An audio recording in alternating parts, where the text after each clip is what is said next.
Selamat berjumpa kembali. Salam dahsyat luar biasa. Jadilah pribadi unggul. Nah, itulah salam kita dalam channel Bebaskan Belajar Bersama Aspek Kehidupan. Kali ini saya ingin menyoroti bagaimana proses belajar seorang individu. Dan ini penting sekali, tidak hanya di dalam konteks sekolahan, tapi juga dalam konteks belajar secara umum, belajar secara kemasyarakatan. Jadi intinya ada 3 hal, yaitu aspek kognitif, pikiran, aspek afektif, afeksi, penghayatan, mungkin orang menyebut sini, tapi juga sebenarnya di sini juga, di otak juga, dan psikomotorik, yaitu pelaksanaan, prakteknya, konkretnya seperti apa. Nah, saya berikan contoh seseorang yang belajar setir mobil ya. Itu apakah mungkin dia belajar baca buku, kemudian melihat susunan setir, kopling, persneling di mobil, sudah hafal, dites 100 nilainya misalnya. Habis itu dikasih kunci mobil. Coba, apa yang terjadi? Pasti nabrak, pasti. Oleh karena itu, belajar dalam konkretnya memang harus di samping pemahamannya, maka yang bersangkutan harus menghayati di dalam hati, dalam pikirannya, dan menerapkan dalam kehidupan keseharian. Nah, ini mutlak, tidak mungkin tidak. Nah, contohnya seperti tadi itu. Seperti orang belajar berenang juga. Kalau dia dilatih berenang di kelas, kemudian dikasih buku, dites 100 gitu. Kemudian suruh nyebur aja di kolam renang. Saya yakin dia pasti tenggelam. Minta tolong. Jadi tidak ada gunanya sebenarnya belajar kalau tidak utuh siklus keseluruhannya. Nah,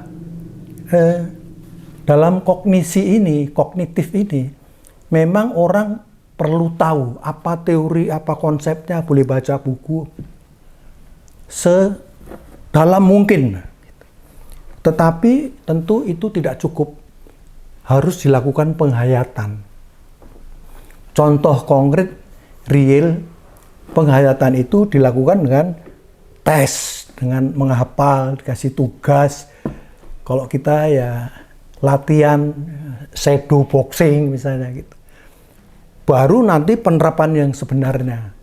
Nah, penerapan yang sebenarnya inilah yang menjadi aspek psikomotorik. Jadi ketiga itu memang merupakan satu kesatuan yang tidak dapat dipisahkan. Nah, dalam konteks pembelajaran ini, kalau itu belajar mesin mobil misalnya, tentu salah nggak ada masalah, paling rugi lah. Tetapi juga sekali itu menyangkut nyawa orang di bidang kedokteran, kesehatan, dan sebagainya, maka salah suntik, salah memberikan obat, dosisnya salah, salah cara memberikan makanan, sonde melalui hidung ke lambung, salah bisa masuk paru-paru. Dia akan meninggal dalam beberapa menit saja. Jadi, di dalam prakteknya, aspek psikomotorik ini sangat dibutuhkan. Nah, kita melihat sekarang lah, dalam konkretisasi, banyak pejabat, banyak pimpinan, tahu Pancasila, tahu teori tentang norma, tahu tentang hukum, tapi pinter lah pokoknya. Sudah pinter, yakin saya. Tetapi kenapa kok masih terjadi pelanggaran-pelanggaran? Bahkan pelanggaran-pelanggaran yang sangat menyakitkan. Pimpinan-pimpinan di hierarki hukum, Mahkamah Agung misalnya, masih juga melakukan pelanggaran hukum. Jadi ini menurut saya konkretnya akan menjadi feedback yang paling fatal bahwa ternyata semua yang dipelajari mulai fakultas hukum dan sebagainya itu ujungnya hanya di bibir semata. Kalau saya boleh katakan agak kasar, agak munafik juga akhirnya. Tahu, tapi tidak mau dan tidak lakukan. Tahu, tapi sudah nggak mau melakukan. Apalagi konkretnya pasti tidak. Makanya terjadi pelanggaran yang kadang-kadang menyakitkan. Gitu. Nah, saya kira ini salah satu contoh yang juga real bahwa pemerintahan baru ini juga mencoba berulang-ulang dengan segala macam cara memberikan masukan. Itu baru aspek kognitif. Tapi tentunya pimpinan nomor 1, presiden juga tentu harus mulai memasukkan penghayatan ini kepada masing-masing jajaran di bawahnya. Salah satu adalah servant leadership, kepemimpinan yang melayani, pemberantasan korupsi. Wah, itu ditancapkan dulu. Kalau sudah nancap, dihayati, terapkan. Maka ada harapan yang mungkin besar bagi kita. Kelihatan sekali bahwa sekarang ini sudah mulai masing-masing unit mulai dengan lakukan ini.